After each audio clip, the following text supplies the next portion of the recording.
Jasmine Wilson's trembling fingers uncorked her own premium champagne bottle aboard first class. The flight attendant who'd refused her service now stared in shock at the label bearing Jasmine's name, founder and CEO of America's fastest-growing Black-owned luxury beverage empire. Before we dive into this incredible story of resilience and triumph, let me know where you're watching from in the comments. Hit that like button if you've ever witnessed discrimination, and subscribe to see more stories of remarkable individuals who turn adversity into success. Now, let's uncork this powerful tale of how one woman transformed a humiliating moment into a movement. Jasmine Wilson never planned to become a revolutionary figure in the luxury beverage industry. Growing up in a modest two-bedroom apartment in Harlem, her childhood dreams had been simple: financial security and the chance to build something meaningful.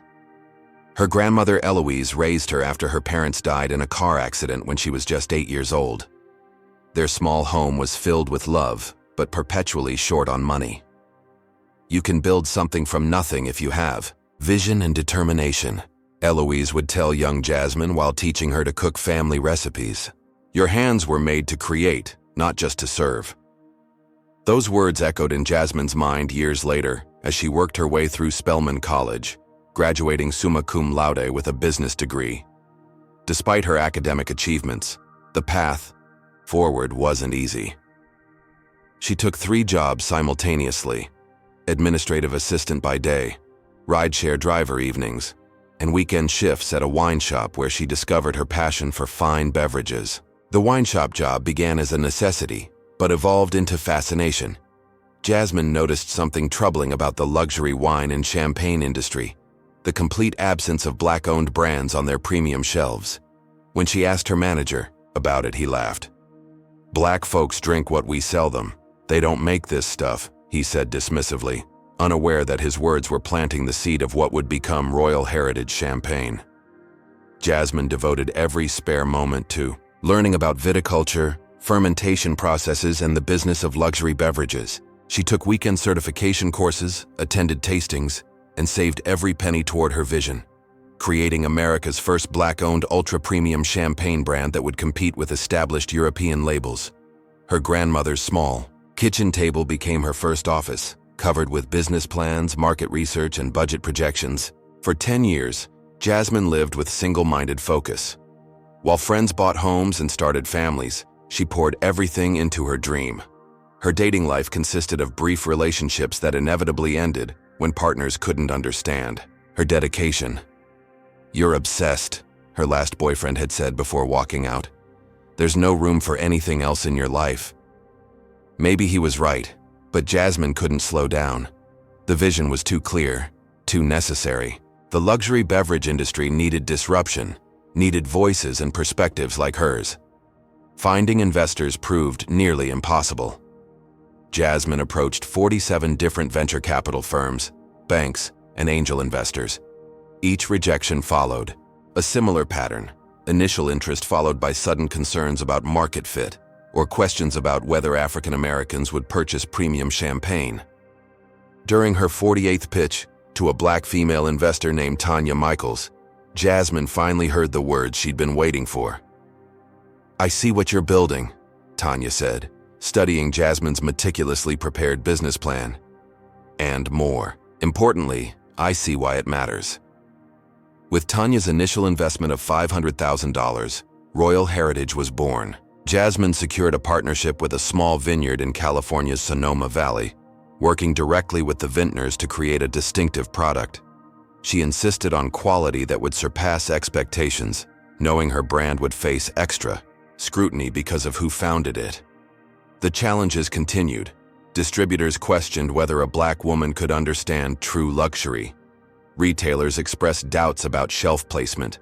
Industry publications initially ignored her product launches. "This industry wasn't built for people like me," Jasmine confided to her grandmother after a particularly difficult meeting. "Sometimes I wonder if I'm just banging my head against a wall." Eloise took her granddaughter's hands. "Walls come down, baby, especially when you've got a good battering ram." Royal Heritage's first production run sold out in 2 weeks, primarily through direct-to-consumer channels and partnerships with Black-owned restaurants and retailers. The second run sold even faster. By year 3, industry publications couldn't ignore the brand's growth, and Royal Heritage won its first international award for quality, beating centuries-old European vineyards. Now, 5 years after launching, Jasmine was on her way to the meeting that could catapult Royal Heritage to global recognition. Luxury Universal Distributors, the world's largest distributor of premium alcoholic beverages, had expressed interest in adding Royal Heritage to their portfolio, which would place her bottles in fine establishments worldwide. The Paris meeting represented everything Jasmine had worked toward. She'd prepared exhaustively, reviewing market projections, growth strategies, and international expansion plans. Royal Heritage was ready for this step, and so was she. Jasmine's ritual before important business trips was always the same. She flew first class. It wasn't about luxury or comfort, though those were nice. It was her reminder of how far she'd come from that Harlem apartment, a tangible marker of her success. When she settled into that wide seat, it was her moment to acknowledge her journey, before focusing on the road ahead. As she packed for Paris, Jasmine included several sample bottles of Royal Heritage's newest vintage in her carry-on. She always traveled with her product, both for impromptu tastings and as a tangible reminder of her purpose. This particular batch represented their most ambitious offering yet, a champagne specifically crafted to compete with the most exclusive French labels. "Bring me back something pretty from Paris," her grandmother said during their pre-trip call. "How about a global distribution contract?" Jasmine replied, laughing. "That'll do just fine," Eloise chuckled. "Just remember who you are when you're sitting at those fancy tables." Jasmine promised she would. But she couldn't have anticipated just how severely that identity would be tested before she even arrived in Paris, or how a moment of humiliation would transform into an opportunity to change an entire industry. The morning of her flight, Jasmine arrived at JFK International Airport 3 hours early. International travel post-pandemic required extra time, and she never left anything to chance, especially not for this trip. Her carefully selected outfit, a tailored Pyre moss suit in deep burgundy with subtle gold accessories, projected exactly the image she wanted: successful, confident, and unmistakably herself. At the check-in counter, the first subtle microaggression occurred. "First class to Paris?" the agent repeated, glancing between Jasmine and her passport with poorly disguised surprise. "Let me just verify that reservation again." Jasmine maintained her professional smile while the agent triple-checked what was clearly displayed on the screen. She was used to this, the assumption that she didn't belong in premium spaces, the extra verification her white counterparts rarely faced. "Everything seems to be in order," the agent finally conceded, unable to find a reason to deny Jasmine her rightful seat. The premium security line and lounge experiences passed without incident. Jasmine used the time to review her presentation one last time and send a few final emails to her team back in New York. Everything was in place for a successful Paris meeting. When boarding began, Jasmine was among the first group called. As she approached the gate, the attendant checking boarding passes subjected her to yet another prolonged inspection. "You're in 2A? First class?" The question was becoming tiresome. "Yes, 2A, Jasmine confirmed with practiced patience. Aboard the plane, flight attendant Veronica Caldwell's expression shifted visibly when Jasmine approached her first-class seat, a momentary widening of the eyes, a slight stiffening of her professional smile. It was subtle but unmistakable, to someone who had experienced it countless times before. "Can I help you find your seat?" Veronica asked, despite Jasmine already standing directly beside 2A with her boarding pass clearly displaying the same seat number. "I'm at the correct seat, thank you," Jasmine replied pleasantly, storing her designer carry-on in the overhead compartment. As Jasmine settled in, she observed Veronica warmly welcoming other first-class passengers, all white, offering to hang their jackets and bringing pre-departure beverages without being asked. The contrast in treatment was glaring but familiar. 15 minutes passed.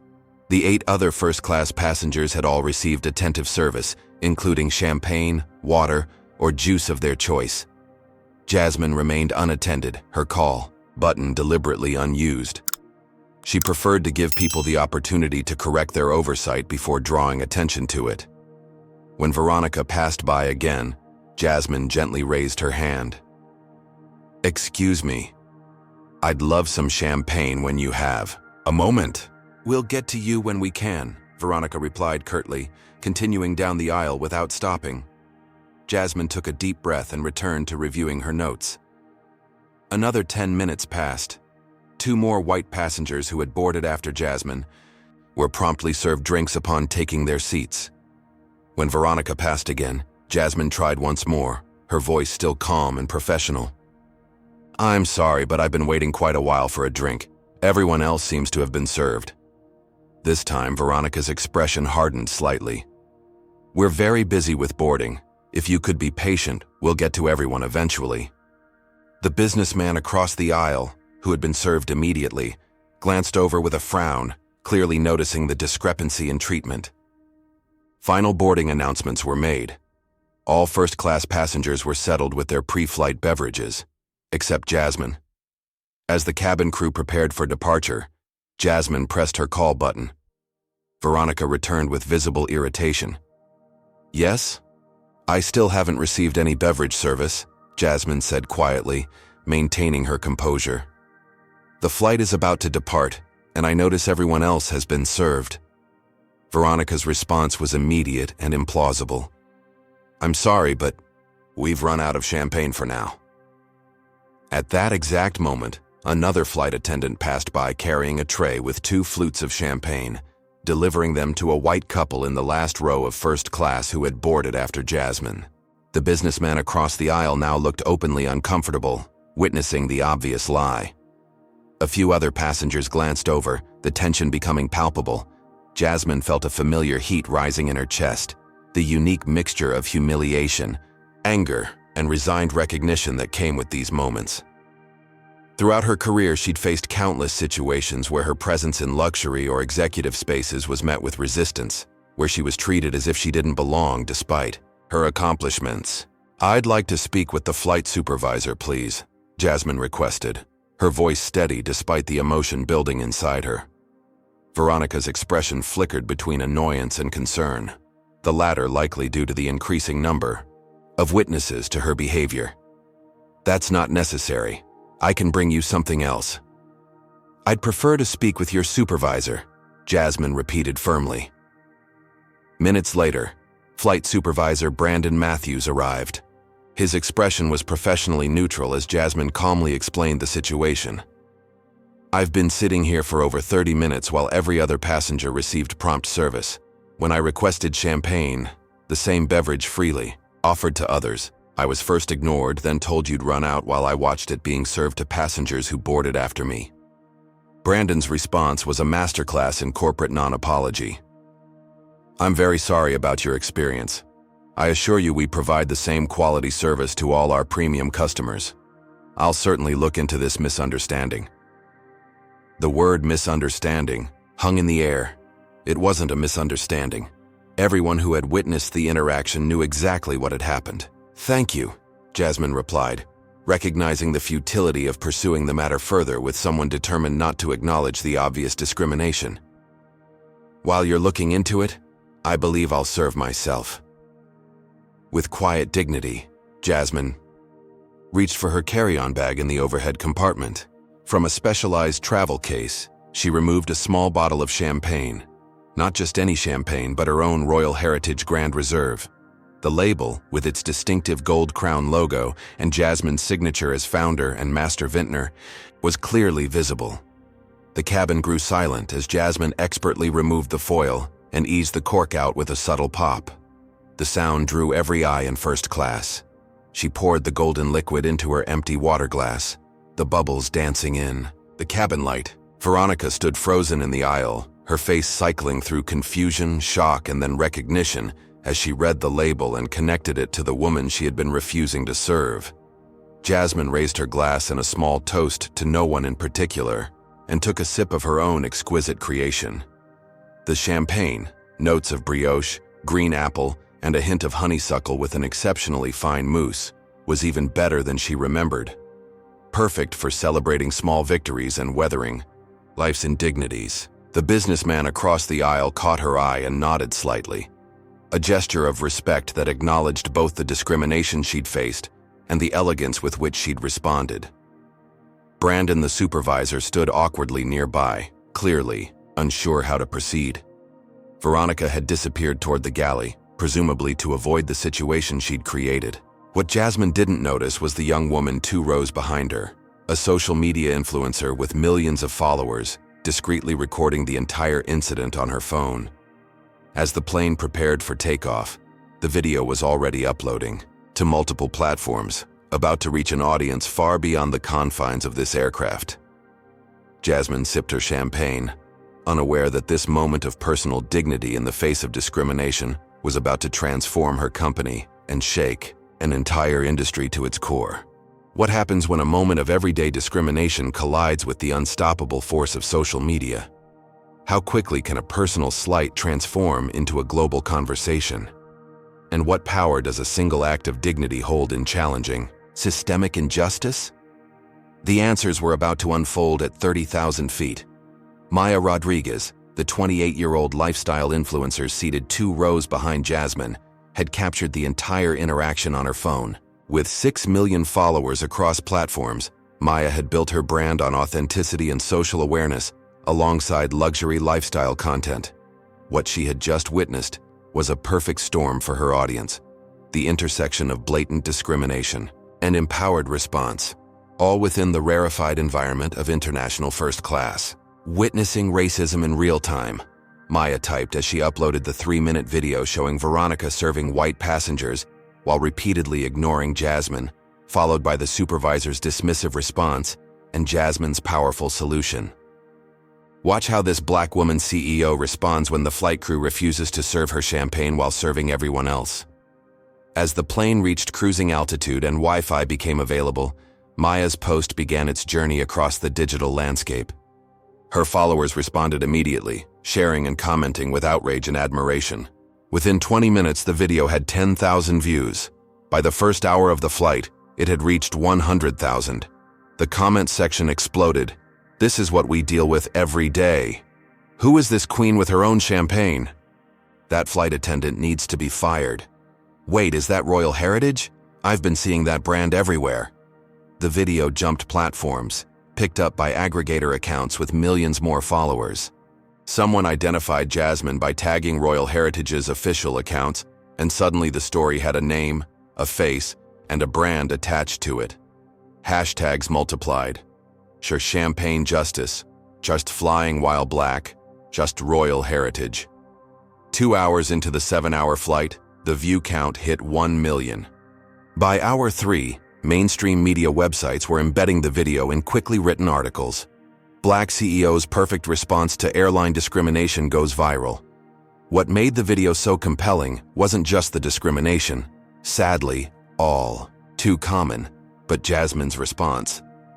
There was no shouting, no scene-making, just quiet dignity and the unexpected power move of producing her own premium product when service was denied. It was a metaphor that resonated widely. When the system refuses to serve you, build your own alternative. Did you see how Jasmine maintained her composure throughout that entire ordeal? Drop a 1 in the comments if you think she handled it perfectly, or a 2 if you think she should have made a bigger scene. Don't forget to hit that like button if you believe more people need to see examples of dignity in the face of discrimination, and subscribe for more stories about remarkable individuals overcoming systemic barriers. Now, what do you think happened once other passengers realized who Jasmine really was? Midway through the flight, the atmosphere in the first-class cabin had shifted dramatically. Passengers who had witnessed the incident firsthand were now seeing it explode online through their own social media feeds. The video had been viewed over 3 million times and was trending globally. Jasmine, focused on her upcoming business meeting and unaware of the digital storm surrounding her, noticed the changing glances from fellow passengers, but attributed it to the earlier incident. It wasn't until a passenger approached her seat that she realized something more was happening. "Excuse me," said an older woman in a designer suit. "I just wanted to say I'm a huge admirer of what you've built with Royal Heritage. My husband and I discovered your Reserve Brut last year, and it's now our go-to celebration drink." Jasmine thanked her warmly, assuming the woman had recognized her from industry publications. And, the woman continued, lowering her voice, what happened earlier was absolutely disgraceful. Everyone can see it online now. Online? Jasmine asked, confused. The woman explained how the incident had been recorded and was now spreading across social media platforms. She offered Jasmine her phone to see for herself. Jasmine's stomach tightened as she watched the video, seeing the incident from an external perspective for the first time. The discrimination was even more obvious than it had felt in the moment. She handed the phone back with mixed emotions. Professional concern about unwanted publicity before her critical business meeting, personal vindication that others could see what had happened, and uncertainty about how this would affect her brand. Meanwhile, in the galley, Veronica Caldwell was having a very different realization. A colleague had shown her the viral video during their break, and the color had drained from her face as she recognized herself. The comment sections were brutal, with thousands calling for her termination. Some internet sleuths had already identified her by name from previous airline promotional materials. "What do I do?" she whispered to her colleague, panic rising in her voice. "I don't know if there's anything you can do," her colleague replied honestly. "This is everywhere." Back at the airline's headquarters, the Situation Room was buzzing with activity despite the late hour. The chief communications officer had been pulled from a dinner party, the CEO was on a conference call, and the social media team was monitoring the rapidly escalating crisis. The video had now been viewed 7 million times across platforms. The hashtag #ChampagneJustice was the #1 trending topic worldwide, and major news networks were reaching out for statements. "We need to get ahead of this," the CCO insisted. "Draft an apology statement immediately. Make sure it acknowledges the seriousness without admitting specific liability." "Should we reach out to Ms. Wilson directly?" asked a junior staff member. "She's currently on our aircraft over the Atlantic," the operations director noted. "But yes, we need a direct communication strategy for when she lands." The crisis team worked frantically, but they were already behind the curve. The narrative had formed without their input, and the court of public opinion had rendered its verdict. As Jasmine's plane approached Paris, her phone began buzzing continuously with notifications, messages of support from friends, business, contacts and strangers, interview requests from major media outlets, and a surge of new followers across all her personal and business social accounts. Royal Heritage's social media accounts were experiencing unprecedented traffic. The company's website crashed briefly under the sudden influx of visitors. Online retailers carrying their products reported a spike in sales as consumers sought to support the brand they just discovered through the viral video. The pilot's voice came over the intercom as they began their descent into Paris. "Ladies and gentlemen, we're beginning our approach to Charles de Gaulle Airport. Local time is 7:45 a.m., and it's a clear morning in Paris." What the announcement didn't mention was that reporters were already gathering at the terminal, waiting for Jasmine's arrival. The video had reached Paris before she had. Jasmine used the remaining minutes of the flight to center herself. This unexpected publicity could either distract from her business goals or amplify them. It all depended on how she handled the next few hours. She had come to Paris to secure global distribution for Royal Heritage, to claim space in an industry that had historically excluded people who looked like her. Perhaps this incident, painful as it was, would shine a light on exactly why her presence in this industry mattered so much. As the plane touched down, Jasmine straightened her suit jacket and gathered her belongings, including the now empty bottle of her own champagne. Whatever awaited her beyond the aircraft door, she would face it with the same dignity and determination that had carried her this far. What she couldn't have anticipated was how the next 48 hours would transform not just her business trajectory, but an entire industry's approach to diversity and inclusion. The champagne she had brought aboard as a personal response to discrimination was about to become a powerful symbol in a much larger movement for change. As Jasmine emerged from customs at Charles de Gaulle Airport, the flashbulbs started immediately. A dozen reporters had positioned themselves strategically, waiting for the woman whose mid-air stand against discrimination had captivated the internet. Overnight, microphones thrust forward as questions overlapped. "Ms. Wilson, can you comment on the incident aboard Flight 237? Was this the first time you've experienced discrimination from this airline? Did you know your response has gone viral? Security personnel quickly intervened, creating a path for Jasmine to her waiting car. She offered only a brief statement. "I came to Paris for business, not to become a hashtag. I'll have more to say later, but for now, I'm focused on why I'm here, to expand opportunities for diverse ownership in the luxury beverage industry." In her hotel room, Jasmine finally had a moment to process the magnitude of what had happened. The video had been viewed over 12 million times. Royal Heritage's Instagram following had increased by 300,000 overnight. Her phone contained voice messages from Oprah Winfrey's producer, 3 major morning shows, and multiple civil rights organizations. This wasn't part of the business plan, she murmured to herself as she prepared for her meeting with luxury Universal distributors. Meanwhile, Atlantic International Airlines was in full crisis mode. Their hastily released statement had only fueled the fire. Atlantic International takes allegations of discrimination very seriously. We are investigating the incident and have placed the flight attendant in question on administrative leave pending review. We pride ourselves on creating an inclusive environment for all passengers and will take appropriate action based on our findings. The statement was immediately criticized for its corporate tone, use of the word allegations when video evidence was clear, and the insufficient response of administrative leave rather than termination. Celebrity tweets poured in supporting Jasmine and condemning the airline. "Been flying first class for 20 years and never had to bring my own drinks. This is what we mean by everyday racism." Oscar-winning actor, Royal Heritage Champagne just got a lifetime customer, ordering a case today. Grammy-winning musician, "This is why we need Black-owned businesses in every industry."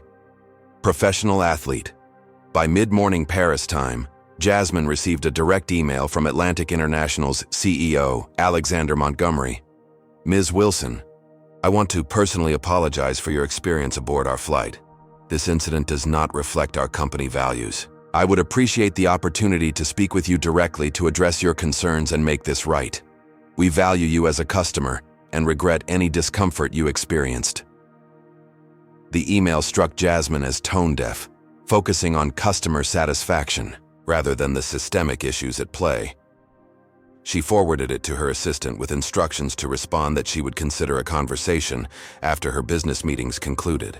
What Montgomery didn't mention, and what Jasmine didn't yet know, was that he sat on the board of Luxury Universal Distributors, the very company she was meeting with that afternoon. As Jasmine prepared for her meeting, a new development unfolded online. A former Atlantic International flight attendant had come forward with screenshots of internal complaints against Veronica Caldwell spanning 3 years, multiple incidents of differential treatment toward passengers of color that had been reported but never addressed. The airline's statement about taking discrimination very seriously was now being openly mocked on social media. A journalist for the Washington Post had filed a Freedom of Information request for Atlantic's discrimination complaints and discovered the airline had one of the highest rates in the industry. By noon, Atlantic International's stock had dropped 7%. At Luxury Universal Distributors' elegant headquarters near the Champs-Élysées, Jasmine arrived precisely on time, professional portfolio in hand. The receptionist's eyes widened in recognition but quickly resumed a neutral expression. "Ms. Wilson for my 2 o'clock with Mr. Laurent," Jasmine stated calmly. After a brief wait, Philippe Laurent, Global Acquisitions Director, emerged. His handshake was noticeably cooler than during their preliminary video meetings. "Ms. Wilson, welcome to Paris. There have been some adjustments to our meeting schedule today. Several key decision-makers are unexpectedly unavailable." Jasmine immediately registered the shift. In previous communications, the entire executive team had confirmed their attendance, emphasizing the importance of this potential partnership. "That's unfortunate," she replied evenly. "But I'm sure we can still have a productive discussion about how Royal Heritage aligns with your portfolio needs." Laurent led her to a small conference room rather than the executive boardroom she'd been shown in virtual tours. The promised team of 5 executives had dwindled to just Laurent and a junior brand manager who looked uncomfortable. The presentation began professionally enough, with Jasmine showcasing Royal Heritage's impressive growth metrics, quality certifications, and unique market position. She was midway through her expansion strategy when Laurent interrupted. "Ms. Wilson, I need to address the elephant in the room. The incident on your flight has created quite a stir." Jasmine maintained her composure. "I don't see how that's relevant to our business discussion. Luxury Universal values its relationships and public perception. Partners who generate controversy can complicate our market position." The implication was unmistakable. Jasmine was being penalized for experiencing discrimination. "Are you suggesting that being discriminated against makes me unsuitable as a business partner?" she asked directly. Laurent backpedaled slightly. "Not at all. But perhaps it would be better to revisit this discussion when the social media attention has died down. Our board feels timing is important for new partnerships." "Your board," Jasmine repeated slowly. "Would that include Alexander Montgomery from Atlantic International Airlines?" Laurent's slight flinch confirmed what she had just pieced together. The connection between the airline and the distributor was more than coincidental. "Mr. Montgomery is one of several distinguished board members," Laurent acknowledged stiffly. Jasmine closed her portfolio. "I think I understand the situation perfectly now."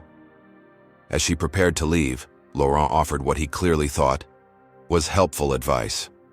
"If you were to issue a statement smoothing things over with Atlantic, perhaps suggesting it was all a misunderstanding, I'm sure we could move forward more quickly." The suggestion that she should apologize for experiencing discrimination was the final confirmation of how deeply intertwined these systems of exclusion were. "Thank you for your time," Jasmine said, rising from her seat. "I think we have different values about what constitutes a good partnership." As Jasmine left the building, her phone buzzed with a text from a contact in the industry. "Luxury Universal fast-tracking deal with Whitfield Estates. Meeting happening now. Thought you should know." Marcus Whitfield was a white male vineyard owner whose product line was notably similar to Royal Heritage, but had consistently scored lower in blind tastings. His company had been trying to secure international distribution for years. Outside in the bright Paris afternoon, Jasmine took a moment to process this latest development. The discrimination she'd faced on the plane wasn't an isolated incident. It was part of a larger pattern that extended throughout the industry. The very systems she'd been trying to change were closing ranks against her. Her hotel wasn't far, and the walk gave her time to think. By the time she reached the elegant lobby, her phone was ringing again. This time her assistant in New York. "Jasmine, the hotel's received some concerning messages for you. Security thinks it's best if you change locations." The backlash had taken an ugly turn. Among the hundreds of supportive messages were death threats and racist vitriol from internet trolls angered by her stand against discrimination. The hotel's security team had already arranged for a discreet transfer to another property. As Jasmine packed her belongings, her phone rang with an international number she didn't recognize. "Ms. Wilson, this is Claudette Moreau from Le Monde. We're France's leading newspaper, and we're very interested in your story. Not just yesterday's incident, but the larger issue of diversity in luxury markets. Would you consider speaking with us?" Jasmine hesitated only briefly. If the traditional channels of industry access were closing to her because she'd stood up against discrimination, perhaps it was time to change the conversation entirely. "Yes," she decided. "I think that's a conversation worth having." What Jasmine couldn't know was that her decision to speak out would catalyze a movement that would transform not just her business, but an entire industry's approach to race and representation. The champagne she had brought aboard that flight was about to become much more than a luxury product. It was becoming a symbol of resistance against entrenched discrimination. As she prepared for the interview, Atlantic International's stock continued its downward slide, losing 12% by market close. CEO Alexander Montgomery had scheduled an emergency interview with CNBC to address the crisis, unaware that his attempt to minimize the situation would only make things worse.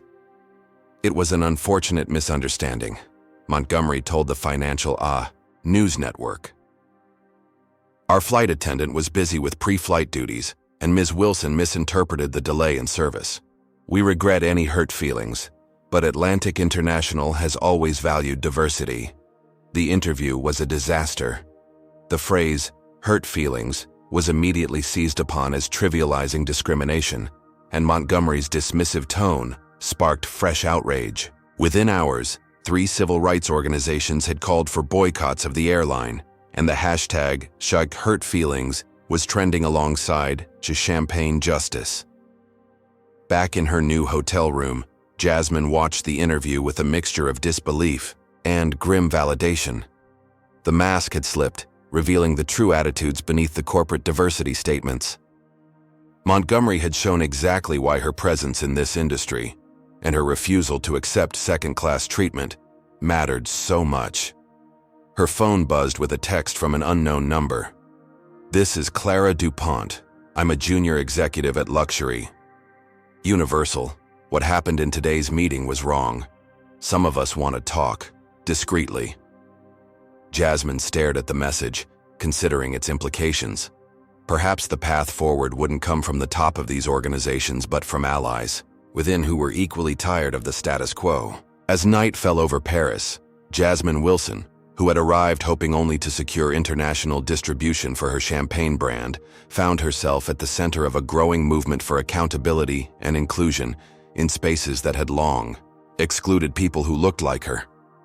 The journey that had begun with a simple request for champagne on a flight was evolving into something much more significant than she could have imagined. The next morning, Jasmine arrived at Café Lucien in the 11th arrondissement, deliberately distant from the luxury hotels and corporate headquarters where she might be recognized.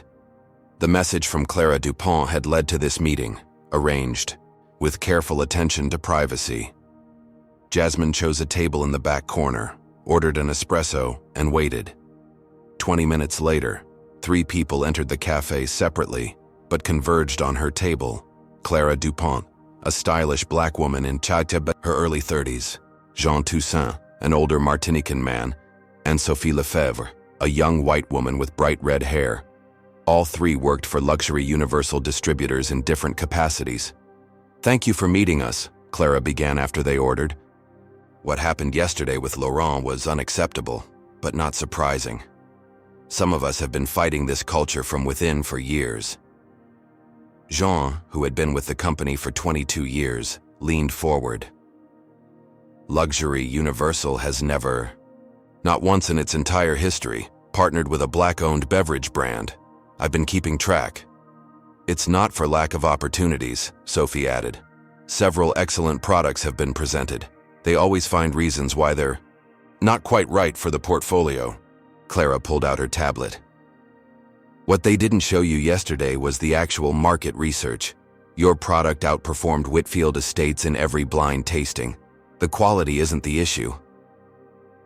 Jasmine absorbed this information, unsurprised, yet still disappointed. "So why risk meeting with me? I assume this could jeopardize your positions." The 3 exchanged glances before Jean answered. "Because things only change when enough people decide they must. Your moment on that plane, your dignity, your refusal to accept less than you deserve. It reminds us why we stay and fight, rather than leave. And," Clara added, "because we have information you should know." Over the next hour, they revealed a troubling picture. The connection between Luxury Universal and Atlantic International went deeper than Montgomery's board seat. The 2 companies had an informal agreement to direct business to each other and to protect each other's interests. When the champagne incident went viral, Montgomery had immediately called Laurent to ensure Jasmine's deal wouldn't proceed. "But the most important thing you should know," Sophie said, sliding a folder across the table, "is that Whitfield's deal isn't finalized yet. They're rushing it through, but there are procedural requirements that give us a small window." "And this helps me how?" Jasmine asked. Clara smiled for the first time. "Because while Laurent was dismissing you, I was looking at your market data. Royal Heritage has higher engagement across all social metrics than any brand in our current portfolio. The video has made you a global name overnight. If you can translate that momentum into sales metrics quickly, the board would have a hard time justifying rejecting your brand, especially with the public watching." Jean nodded. "They can ignore moral arguments about diversity all day long. but they can't ignore profit potential. That's the language they understand. After the meeting, Jasmine walked along the Seine, processing everything she had learned. The discrimination she'd faced wasn't just about one flight attendant's bias or even one airline's culture. It was about interconnected systems designed to maintain exclusion, systems that protected each other when threatened. But she also had new allies and new information. The path forward wasn't about convincing the Alexandre Montgomerys and Philippe Laurents of the world to change their minds. It was about changing the conditions that allowed them to maintain the status quo. Back at her hotel, Jasmine found several messages waiting. 3 competing distributors had reached out, suddenly interested in royal heritage. The interview with Le Monde had generated significant interest from other European media. And most surprisingly, a message from Marcus Whitfield himself. Jasmine, this industry needs disruption. The Old Boys Network has been keeping us both out, just in different ways. Would value a conversation. Marcus. Jasmine's instinct was skepticism, but she remembered her grandmother's wisdom about unexpected allies. She responded with a non-committal suggestion to meet the following day. That evening, Atlantic International's PR disaster continued to unfold.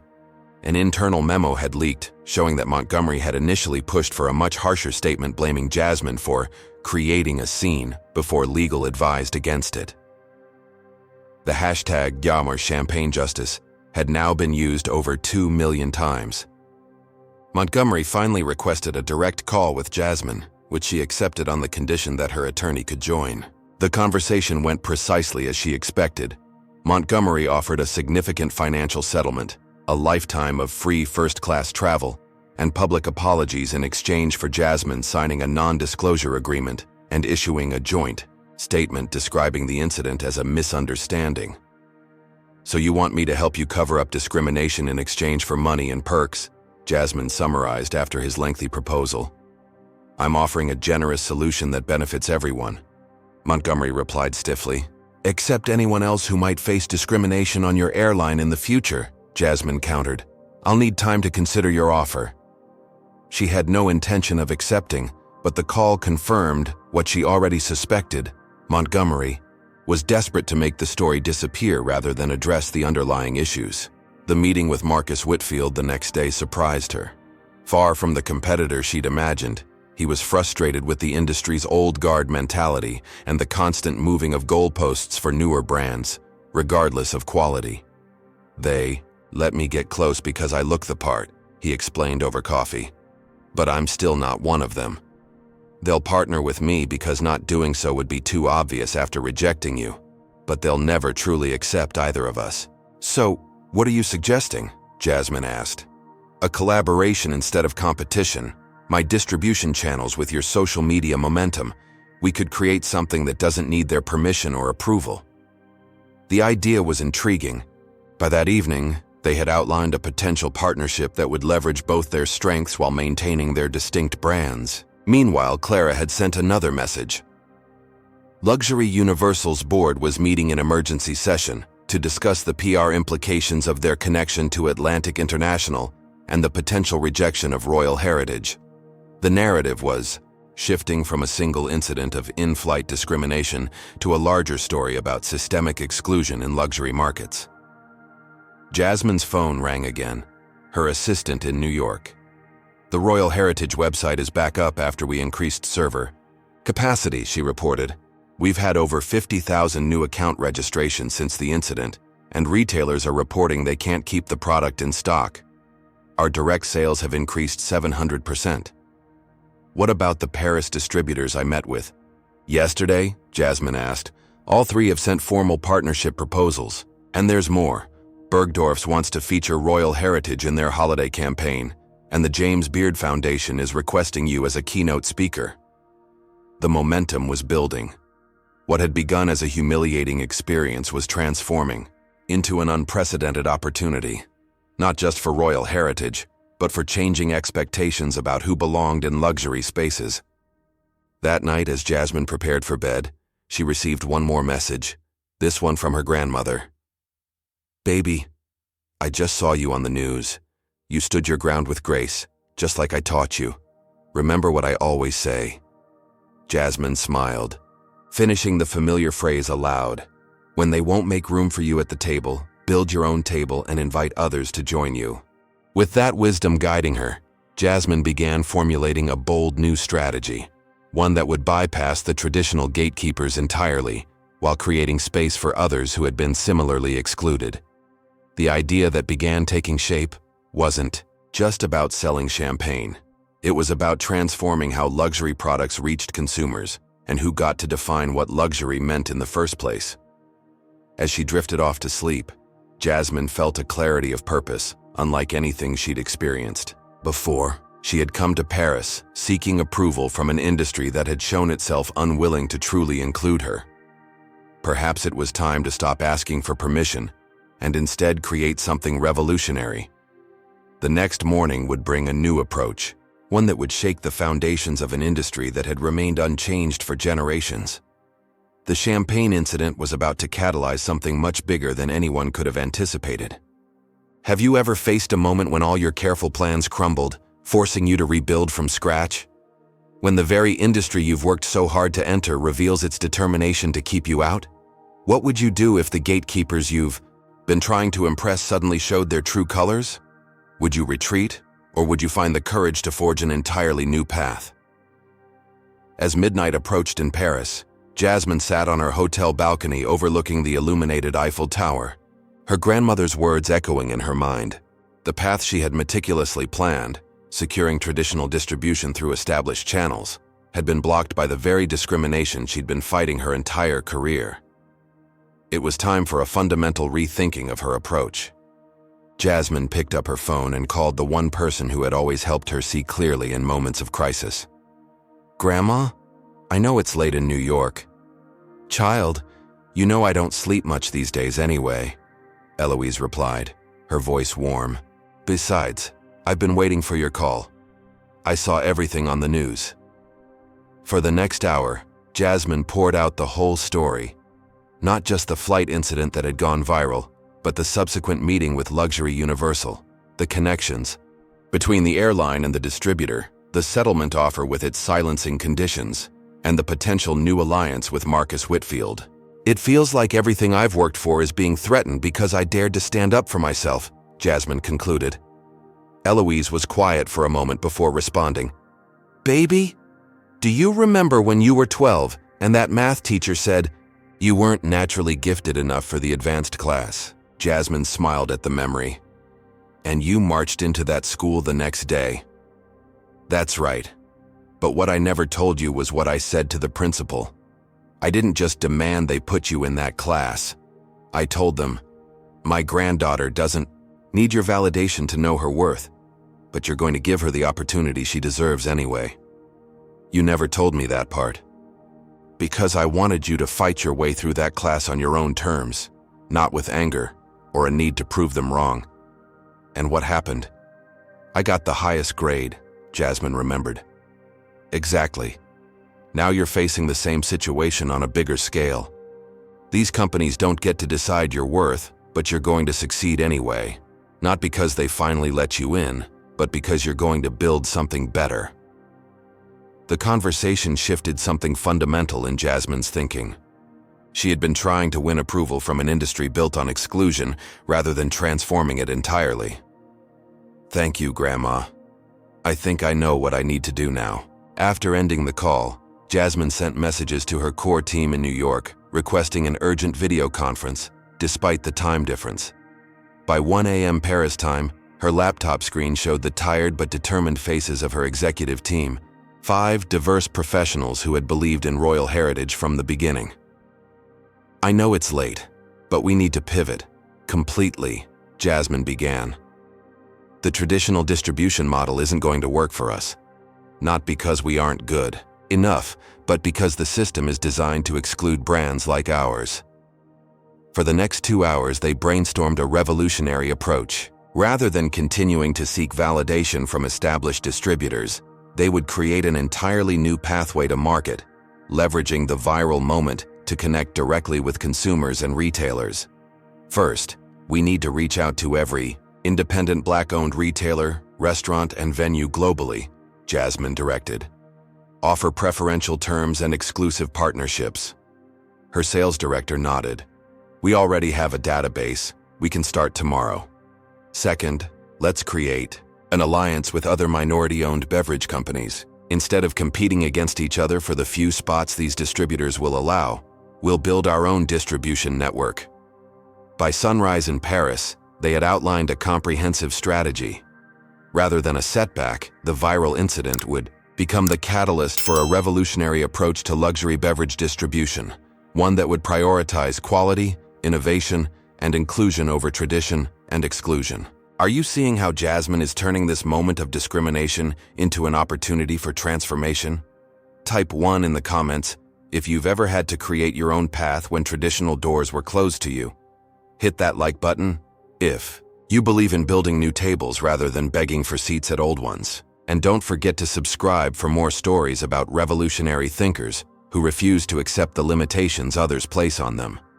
Now, what bold strategy do you think Jasmine will implement to shake up the entire industry? With the strategic framework established, Jasmine turned her attention to immediate action. She called Marcus Whitfield to discuss their potential alliance in more detail. I'm thinking bigger than just our two brands, she explained. What if we created a consortium of independent beverage companies that have been sidelined by the traditional system? Marcus was immediately intrigued. A challenger to Luxury Universal? That would be revolutionary. Not just a challenger, Jasmine clarified. An alternative with different values and a more inclusive approach. As they developed the concept, Jasmine received a message from Clara at Luxury Universal with explosive information. Internal emails revealing that the company had a formal but unwritten policy against partnering with Black-owned brands, citing brand fit concerns as the public justification. Most shocking was an email from Laurent dismissing Royal Heritage specifically. Quality is irrelevant.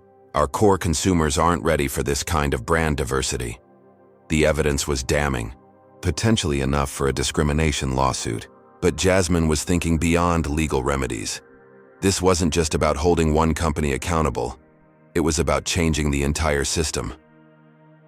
Meanwhile, the online momentum continued building. Royal Heritage's social media accounts gained another 200,000 followers overnight. Online retailers reported selling out of their entire stock. Celebrity endorsements poured in, with A-list actors and musicians posting pictures with Royal Heritage bottles.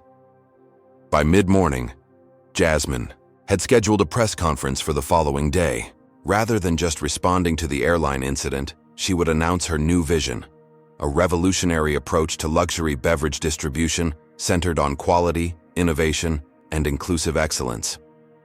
While her team prepared the announcement, Jasmine reached out to several other minority-owned beverage companies that had similarly struggled with traditional distribution channels. The response was overwhelming. Founders who had faced the same barriers were eager to join forces in creating an alternative pathway to market. That afternoon, Jasmine received another call from Atlantic International. Their offer had increased substantially, now $2 million plus a featured apology campaign, but still required her signature on a non-disclosure agreement. Jasmine declined firmly but professionally. I'm not interested in being paid for my silence, she told the airline's general counsel. I'm interested in systemic change. Ms. Wilson, be reasonable, the attorney urged. This offer is extremely generous. The issue was never about money, Jasmine replied. It was about dignity and equal treatment. Those aren't commodities you can purchase. After ending the call, Jasmine received another message from Clara. Luxury Universal was planning to announce their partnership with Whitfield Estates the next morning, deliberately scheduled to overshadow whatever announcement Jasmine had planned. Rather than being discouraged, Jasmine saw an opportunity. She called Marcus immediately. They're announcing your deal tomorrow to counter my press conference. Marcus paused before responding. Actually, I haven't signed anything yet. They're assuming my agreement. A plan quickly formed between them. Marcus would attend the Luxury Universal announcement but use the platform to reveal their new consortium instead, effectively hijacking the company's own press event. That evening, Jasmine hosted a small gathering in her hotel suite for the growing coalition of allies. Clara and her colleagues from Luxury Universal, Marcus Whitfield, representatives from several Paris-based independent beverage companies, and a select group of journalists committed to covering the story accurately. What we're creating isn't just a business alternative, Jasmine explained to the assembled group. It's a new model that values quality and innovation over tradition and exclusion. For too long, the luxury beverage industry has been defined by a small group of gatekeepers who determine what is valuable and who is allowed to participate. We're changing that fundamental equation. As the evening progressed, the coalition developed a name for their new venture: Heritage Collective, a global alliance of independent beverage companies committed to excellence, innovation, and inclusive luxury. The journalists present recognized the significance of the story unfolding before them. This wasn't just about one woman's experience of discrimination on an airplane. It was about challenging systemic exclusion in an entire industry. The narrative was evolving from incident to movement. Late that night, after the others had left, Jasmine received a text from an unknown number. "This is Alexander Montgomery. We need to talk privately. No lawyers, no PR teams, just a conversation." Jasmine considered ignoring it, but recognized that true change would require engaging with even the most resistant elements of the current system. She replied with a time and a public location for the following day. As she prepared for bed, Jasmine reflected on how dramatically her situation had changed in just a few days. She had arrived in Paris seeking approval and access from the traditional gatekeepers. Now she was creating an entirely new pathway that would challenge the very foundations of the industry. Her phone buzzed one more time. A message from her grandmother. "Remember, baby, sometimes the door you were knocking on wasn't the right door anyway. Sleep well. Tomorrow you make history." With that blessing, Jasmine closed her eyes, ready for the transformative day ahead. One that would reshape not just her business but an entire industry's approach to inclusion, quality, and opportunity. The morning of Jasmine's announcement dawned clear and bright in Paris. The international media had been alerted to a major press conference at Le Bristol Hotel, though few knew exactly what to expect. The incident aboard Atlantic International had evolved into a conversation about systemic discrimination in luxury industries, and anticipation was building about how Jasmine Wilson would leverage this moment. Meanwhile, across town, luxury Universal distributors had hastily arranged their own media event to announce their partnership with Whitfield Estates. The timing was deliberately set 1 hour before Jasmine's press conference, a transparent attempt to seize control of the narrative. What they hadn't anticipated was that Marcus Whitfield had other plans. At 10 a.m., Philippe Laurent stood before a gathering of trade journalists in Luxury Universal's elegant boardroom, projecting confidence despite the company's increasingly precarious position. "We're delighted to announce that Luxury Universal is expanding its portfolio with Whitfield Estates, an exceptional American vineyard producing world-class champagne-style sparkling wines," Laurent announced smoothly. "We'd like to welcome the founder, Marcus Whitfield, to say a few words." Marcus approached the podium, his expression unreadable. The executives at Luxury Universal smiled expectantly, certain they had secured a victory against the troublesome Jasmine Wilson and her viral moment. "Thank you for that introduction," Marcus began conventionally enough. "It's true that Luxury Universal extended an offer to distribute Whitfield Estates globally, an offer that, until this moment, I had not formally accepted." Laurent's smile faltered slightly. "Before making my decision," Marcus continued, "I think it's important to address the elephant in this very elegant room. 2 days ago, this same company refused to partner with Royal Heritage, a brand that has consistently outperformed mine in blind tastings, for reasons that had nothing to do with quality and everything to do with who founded it." The room went completely still. Journalists who had expected a routine announcement suddenly found themselves witnessing something unprecedented. "This morning, I'm not here to announce a partnership with Luxury Universal," Marcus stated clearly. "I'm here to announce the formation of Heritage Collective, a global alliance of independent beverage companies committed to excellence, innovation, and inclusive luxury." Cameras flashed as Laurent attempted to approach the podium, but Marcus continued undeterred. "I invite all of you to join us at Le Bristol in 45 minutes. where Jasmine Wilson and I, along with 12 other founding members, will share our full vision for transforming the luxury beverage industry. With that, Marcus stepped away from the podium, leaving chaos in his wake. Journalists rushed out, phones already to their ears as they alerted their editors to the dramatic development. Laurent and his executives huddled in urgent consultation, their carefully orchestrated announcement in tatters. Across town at Le Bristol, Jasmine received a text from Marcus. Mission accomplished. They never saw it coming. By the time Jasmine's press conference began, the hotel's grand ballroom was packed beyond capacity. What had initially been planned as a business announcement had transformed into a cultural moment. Journalists from every major global outlet jostled for position. Live streams were being set up to broadcast the event worldwide. Jasmine took the stage alongside Marcus and representatives from the other founding members of Heritage Collective, a visually striking group of diverse entrepreneurs from across the global beverage industry.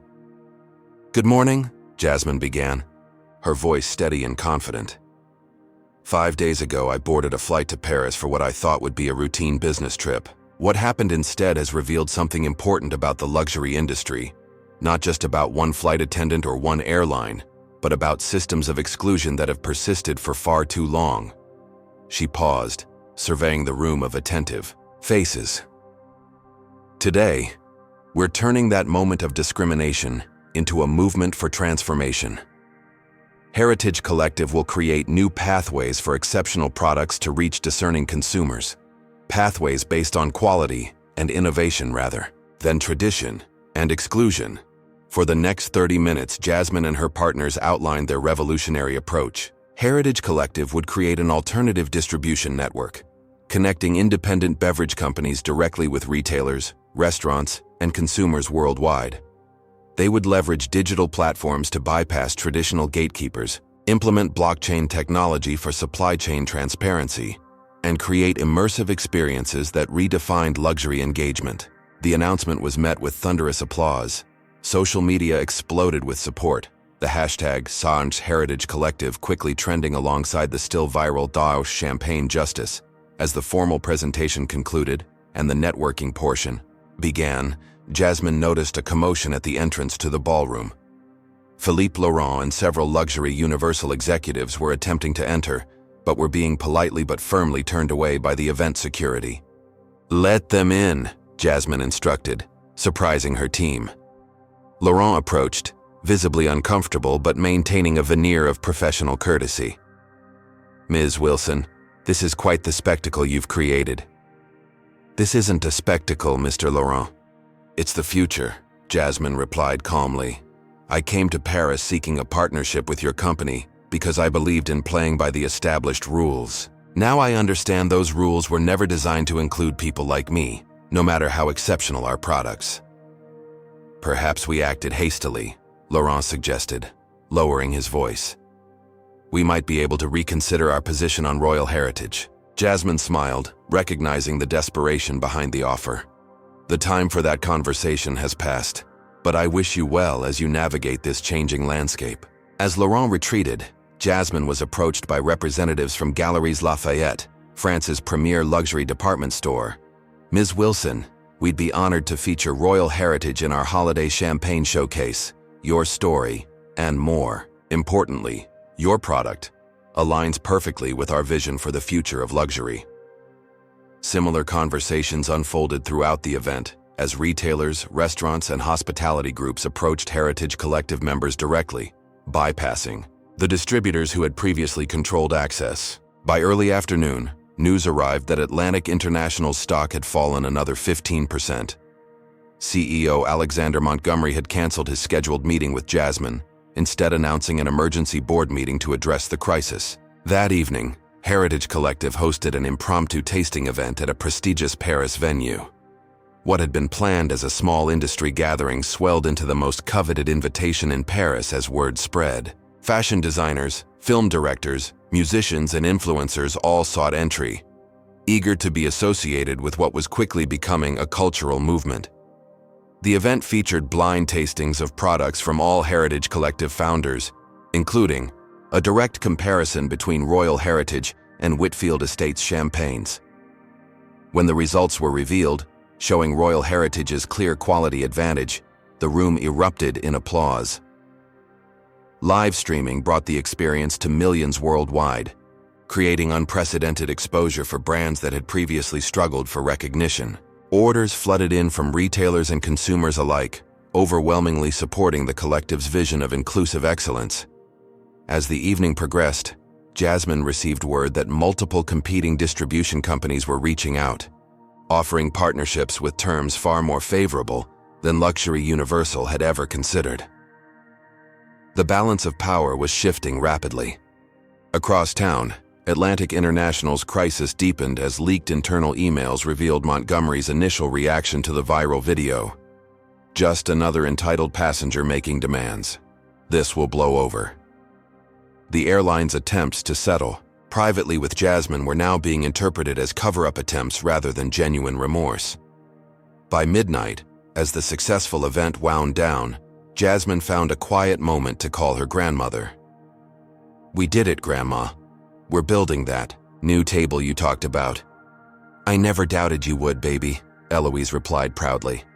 "How does it feel?" Jasmine looked around at the diverse group of entrepreneurs now united in common purpose, at the industry leaders eagerly seeking their partnership, at the media still documenting every moment of this remarkable transformation. "It feels like justice," she answered simply. "But not just for me. For everyone who's ever been told they don't belong in spaces like this." As she ended the call, Jasmine received a message from her attorney. Atlantic International's settlement offer had increased again, now $5 million, but still required her signature on that non-disclosure agreement. Jasmine's response was brief and final. Not interested in being silenced, interested in systemic change. The story that had begun with a simple request for champagne aboard a flight was now catalyzing an industry-wide reckoning. And Jasmine Wilson, who had arrived in Paris seeking validation from traditional gatekeepers, was instead becoming the architect of a new, more inclusive vision of luxury. The following day would bring even more dramatic developments as the repercussions of Jasmine's stand against discrimination continued to reverberate throughout the corporate world.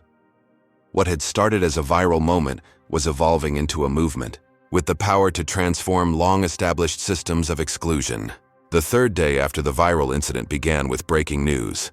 A class action lawsuit had been filed against Atlantic International Airlines by former passengers alleging racial discrimination in service. The lead attorneys had compiled testimonies from over 200 individuals who reported experiences similar to Jasmine's, being ignored, receiving inferior service, or facing outright hostility while traveling in premium cabins. Jasmine had not initiated the lawsuit, but her viral moment had created space for these previously isolated incidents to be recognized as part of a pattern. The attorneys reached out, asking if she would consider joining the action. She agreed to provide her testimony but declined any financial interest in the outcome, instead requesting that any settlement include mandatory structural changes to the airline's training and accountability systems. Meanwhile, at Atlantic International headquarters, the crisis had reached catastrophic proportions. Former employees began coming forward with evidence of systematic discrimination, not just against passengers, but within the company's hiring and promotion practices. Particularly damaging was testimony from a former HR director who revealed that complaints against flight attendants like Veronica Caldwell had been consistently buried to avoid unnecessary complications. By mid-morning, the airline's board of directors called an emergency session. The stock price had fallen 22% over 3 days, major corporate clients were canceling contracts, and the public relations disaster showed no signs of abating. After a 4-hour closed-door meeting, a terse announcement was released. CEO Alexander Montgomery would be stepping down to pursue other opportunities. The corporate euphemism fooled no one.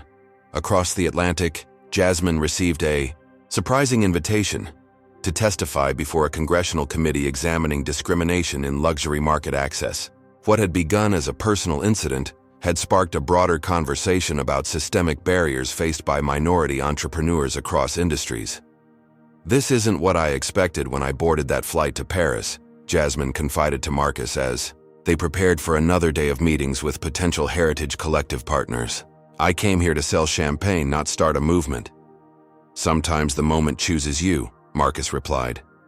And you were ready for it. The day brought more developments. French regulatory authorities announced they were opening an investigation into Luxury Universal's business practices, citing potential discrimination in vendor selection. The probe was unprecedented in an industry that had operated on handshake deals and unwritten rules for generations. Philippe Laurent issued a statement announcing a comprehensive review of Luxury Universal's partnership criteria, promising greater transparency and equity in their selection process. The move was widely recognized as too little, too late, damage control, rather than genuine commitment to change. As Heritage Collective continued to gain momentum, Jasmine received record-breaking sales reports from her team in New York. Royal Heritage had sold more in the past week than in the previous 6 months combined. Retailers reported customers specifically requesting the champagne from the video, often buying cases rather than single bottles in a show of support. The social media conversation had evolved as well. What began as outrage over one incident of discrimination had transformed into a broader movement supporting Black-owned businesses across sectors. The hashtag #SupportBlackLuxury was trending globally, with consumers sharing their discoveries of premium products from Black entrepreneurs. Jasmine's inbox filled with messages from Black business students and entrepreneurs thanking her for standing her ground and creating visibility for the barriers they all faced. "You showed us we don't have to accept being treated as second class," wrote one young woman launching a skincare line. "We can demand the respect our products deserve." That afternoon, Jasmine received a surprising message request on her social media from Veronica Caldwell, the flight attendant whose actions had initiated the entire situation. After consideration, Jasmine accepted the request, curious about what Veronica might say. The message was unexpected. A tearful video apology that seemed genuinely remorseful rather than performative. Veronica acknowledged her actions, made no excuses, and expressed her intention to use the experience as a catalyst for personal growth. She had enrolled in implicit bias training and was volunteering with an organization promoting diversity in the aviation industry. Jasmine's response was measured but gracious. True change requires acknowledging harm and committing to do better. I appreciate your willingness to grow from this experience and hope you'll continue this journey. Her response reflected her broader approach to the situation, focusing on systemic change rather than individual blame. This perspective resonated with many observers who had grown weary of cancel culture, but hungered for meaningful accountability and transformation. Later that evening, Jasmine received another unexpected message, this one from Alexander Montgomery, the recently ousted CEO of Atlantic International. His tone was dramatically different from their previous interactions. "Ms. Wilson, I've had time to reflect on recent events. I believe we should meet in person. No lawyers, no PR teams, just a conversation between two business leaders." Jasmine consulted with her team before agreeing to the meeting, with specific conditions. It would take place in a public location, and Montgomery would need to come prepared for complete transparency about the airline's history of handling discrimination complaints. The following morning, they met at a quiet cafe near the Tuileries Garden. Montgomery appeared significantly different from his polished television appearances, tired, humbled, and noticeably less confident. "Thank you for meeting with me," he began awkwardly. "I wanted to speak with you directly, without the corporate filters." "I appreciate that," Jasmine replied. "What did you want to discuss?" For the next hour, Montgomery revealed the behind-the-scenes reality of corporate America's approach to diversity issues. He described the cynical calculations of risk management, how companies weighed the cost of settlements against the expense of systemic change, how diversity initiatives were often for show rather than substance, and how executives privately dismissed discrimination concerns while publicly claiming to value inclusion. "The truth is, people like me have been managing these issues rather than solving them," Montgomery admitted. "It was always about containing damage, never about creating equity." What Montgomery didn't know was that Jasmine was recording their conversation with a discreet device, legally, as France is a one-party consent jurisdiction for recordings. His candid admissions about corporate America's approach to discrimination would become powerful evidence in the ongoing push for industry-wide change. As their conversation concluded, Montgomery made a final observation. "You know, if you'd just accepted our settlement offer, none of this would have happened. The system was designed to buy silence and maintain the status quo." Jasmine smiled slightly. "That's precisely why I couldn't accept it. Some things are more important than money." As she left the meeting, Jasmine felt a sense of closure. The confrontation with Montgomery had confirmed what she'd always suspected about how power operated in these spaces, but it had also revealed the fragility of systems built on exclusion rather than excellence. That afternoon, she shared the recording with her legal team, who confirmed it could be used in the class action lawsuit and congressional testimony. The evidence directly from a former CEO would be devastating to corporate defenses that portrayed discrimination as isolated incidents rather than systemic problems. By evening, Heritage Collective had finalized partnerships with 37 independent retailers across Europe, creating an alternative distribution channel that would bypass traditional gatekeepers entirely. The collective's direct-to-consumer platform would launch the following week, allowing global customers to purchase their products without intermediaries. As Jasmine prepared to return to New York, she reflected on the extraordinary transformation of the past week. What began as a business trip to secure traditional distribution had evolved into a movement challenging the very foundations of how luxury products reached consumers. Her phone buzzed with a message from her grandmother. "Your grandfather would be so proud. He always said the best revenge is changing the game entirely." Jasmine smiled at the message, remembering the stories of her grandfather, a brilliant musician who had been denied opportunities because of his race, but had built his own pathways to success. The legacy of resilience and innovation ran deep in her family. As she packed her bags, Jasmine included something special, an empty bottle of the Royal Heritage champagne she had opened on that fateful flight. It would stand in her office as a reminder that sometimes the most powerful response to discrimination isn't just perseverance, but transformation. By refusing to accept the limitations others attempted to impose, she had created something more significant than she had initially sought, not just distribution for her product, but a revolution in how an entire industry operated. Her flight home would be on a different airline. 6 months later, Jasmine stood in the soaring atrium of Royal Heritage's new Paris headquarters, a beautifully renovated 19th century building in the heart of the city. Sunlight streamed through the glass ceiling, illuminating the space where hundreds of industry professionals, media representatives, and supporters had gathered for the official European launch of what was now the fastest-growing champagne brand in the global market.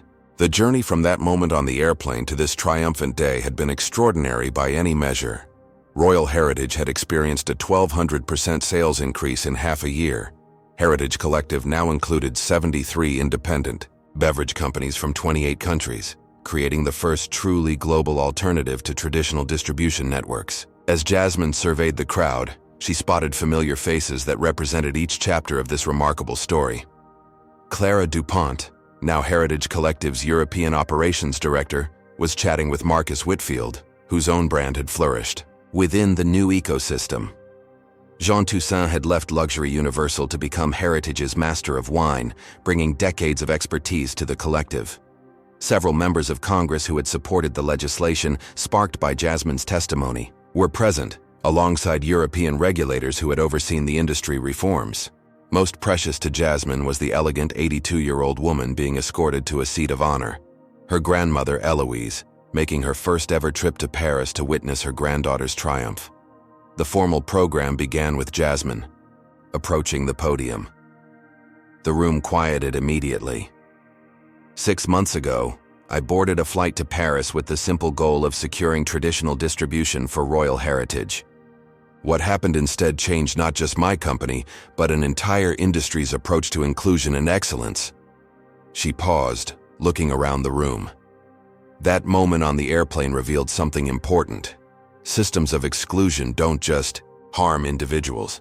They deprive industries of innovation, consumers of choice, and society of progress. By challenging those systems, we've created something more powerful than I could have imagined. Jasmine detailed the remarkable developments of the past 6 months. Royal Heritage had launched its own distribution network, supporting not just their products but those of other minority-owned brands previously excluded from traditional channels. Their direct-to-consumer platform had revolutionized how premium beverages reached global customers, with blockchain technology ensuring authentication and transparent sourcing. Atlantic International Airlines, under entirely new leadership, had implemented the industry's most comprehensive anti-discrimination training and accountability systems. The class action lawsuit had resulted in not just financial compensation for victims, but fundamental policy changes across the aviation industry. Most significantly, Jasmine had established the Royal Heritage Investment Fund, using a portion of the company's unprecedented profits to support Black entrepreneurs facing similar barriers to entry in luxury markets. The fund had already provided capital to 27 startups that traditional investors had overlooked.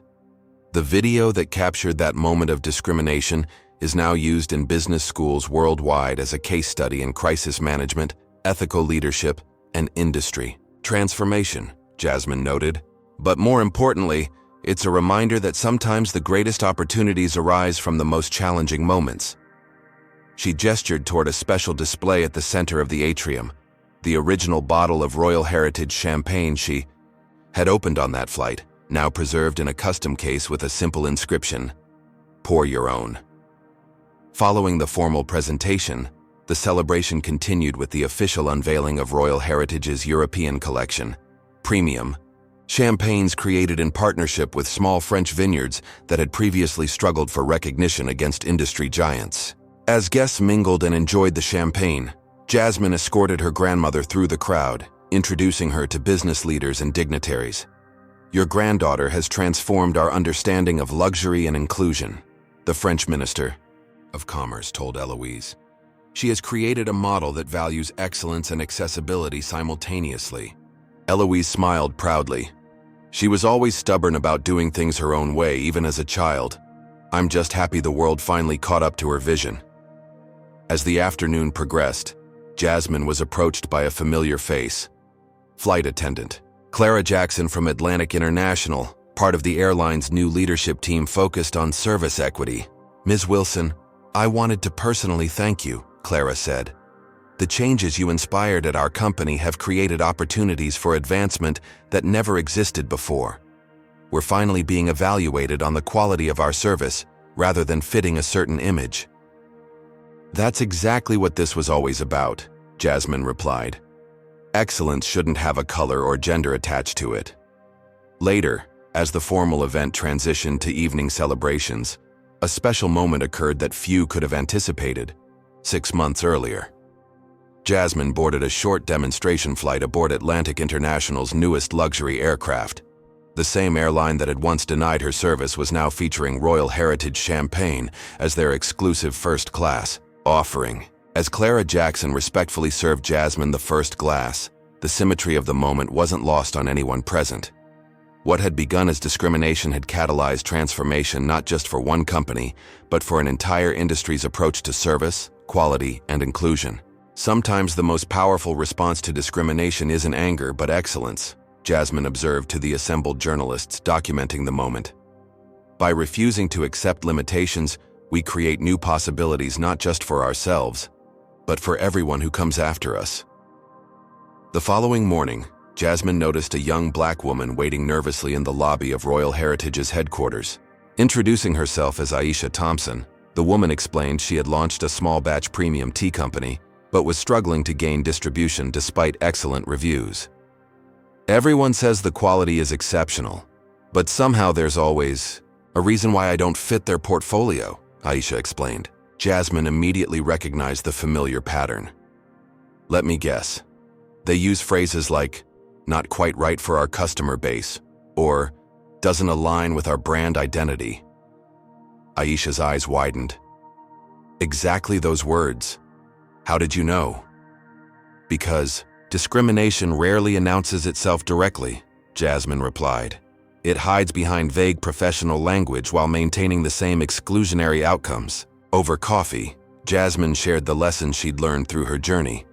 The importance of creating alternate pathways when traditional ones are blocked, the power of alliance over isolation, and the way excellence ultimately speaks for itself when given proper exposure. The system wasn't built for people like us, Jasmine acknowledged, but that doesn't mean we can't build something better. By the end of their conversation, Aisha had an appointment with Heritage Collective's product development team and an invitation to the next showcase event. The cycle of mentorship and opportunity that had been denied to Jasmine was now something she could provide to others facing similar barriers. Later that afternoon, Jasmine met with Luxury Universal's new leadership team. The company had undergone a complete reorganization after the discrimination scandal. Their new CEO, a former critic of the industry's exclusionary practices, had reached out repeatedly to rebuild the relationship. "We've completely restructured our evaluation criteria for new partnerships," the CEO explained, showing Jasmine their new objective quality assessment matrix. Brand origin and founder demographics no longer factor into decisions, only product excellence and market potential. "That's progress," Jasmine acknowledged, "but the real test will be your portfolio composition a year from now. Intention must translate to results." As the Paris visit concluded, Jasmine hosted a final dinner at her hotel for the original allies who had supported her during those critical days 6 months earlier. Clara Dupont, Jean Toussaint, Sophie Lefebvre, and Marcus Whitfield raised their glasses in a toast. "To royal heritage," Marcus began. "No," Jasmine corrected gently. "To heritage itself, to honoring where we come from while transforming where we're going, to creating spaces where excellence is the only criterion that matters." The following morning, as Jasmine and her grandmother prepared to return to New York, a special delivery arrived, a limited edition bottle of Royal Heritage's newest creation, Justice. The champagne, featuring notes of perseverance, dignity, and triumph, had already sold out its initial production run through pre-orders alone. "This one's for your personal collection," the delivery note read, signed by her entire production team. Jasmine carefully packed it alongside the original bottle she had opened on that fateful flight. Bookends to an extraordinary journey of transformation. On the flight home, first class on a different airline, Jasmine reflected on how a single moment of discrimination had catalyzed a movement for change that extended far beyond her company or industry. By refusing to accept less than she deserved and creating alternative pathways to success, she had opened doors for countless others facing similar barriers. "What are you thinking about?" her grandmother asked, noticing Jasmine's contemplative expression. "How sometimes the worst moments contain the seeds of the greatest transformation," Jasmine replied, "and how building your own table really is better than begging for a seat at someone else's." Eloise squeezed her granddaughter's hand. "That's the lesson I always hoped you'd learn, not just how to succeed despite the barriers, but how to remove them for those coming after you." As the plane soared over the Atlantic, Jasmine thought about the journey that had brought her to this moment. From that Harlem apartment where she'd first dreamed of creating something meaningful to becoming a catalyst for industry-wide transformation. The path hadn't been what she expected, but the destination was far more significant than she had initially imagined. 6 months later, as she stood on the podium accepting the Industry Innovator of the Year award, Jasmine shared the philosophy that had guided her journey. True luxury isn't defined by exclusivity or tradition. It's defined by excellence, innovation, and the courage to create new standards rather than conforming to old ones. When we refuse to accept discrimination as the cost of entry, we don't just change our own circumstances, we transform entire industries for the better. The standing ovation that followed wasn't just for Jasmine Wilson or Royal Heritage, but for a new vision of what was possible when barriers to entry fell and excellence became the only criterion that mattered. What do you think about Jasmine's journey from discrimination to transformation? Has her story inspired you to stand your ground when facing unfair treatment? Comment below with a time you refused to accept less than you deserved. Don't forget to like this video if you believe in building new tables rather than begging for seats at old ones. Subscribe to hear more stories of remarkable individuals who changed broken systems, and share this with someone who needs to be reminded of their power to transform discrimination into opportunity. Thank you for joining us for this incredible story of champagne, justice, and the courage to pour your own way forward. Jasmine's journey teaches us that sometimes our greatest triumphs emerge from our most painful experiences. When faced with discrimination, she chose dignity over defeat, transformation over resentment. Her story reminds us that success isn't just about personal achievement, but about changing systems that perpetuate inequality. The true power lies not in gaining acceptance from exclusionary institutions, but in creating alternative pathways that value excellence over tradition. By refusing to be silenced or bought off, Jasmine turned a moment of humiliation into a movement for industry-wide change. Her approach demonstrates that responding to discrimination with excellence and innovation is more powerful than anger alone. She recognized that building her own table was better than fighting for a seat at one that wasn't designed to include her. Perhaps the most important lesson is that breaking barriers isn't just about individual success. Jasmine's commitment to creating opportunities for others shows that true leadership means ensuring you aren't the last or only one to succeed. When we transform discrimination into opportunity, we don't just change our own circumstances, we create new possibilities for everyone who follows. What moment of discrimination have you transformed into opportunity? Share your story in the comments below. Your experience might be exactly what someone else needs to hear today. If Jasmine's refusal to accept second-class treatment inspired you, hit that like button to help more people discover this powerful story. Subscribe for more narratives about remarkable individuals who turn barriers into breakthroughs. And share this video with someone facing their own champagne moment. That critical choice between accepting limitations or creating new possibilities. Thank you for joining us on this journey from discrimination to transformation. Remember, sometimes the most powerful response to being denied service is pouring your own and changing the entire industry in the process.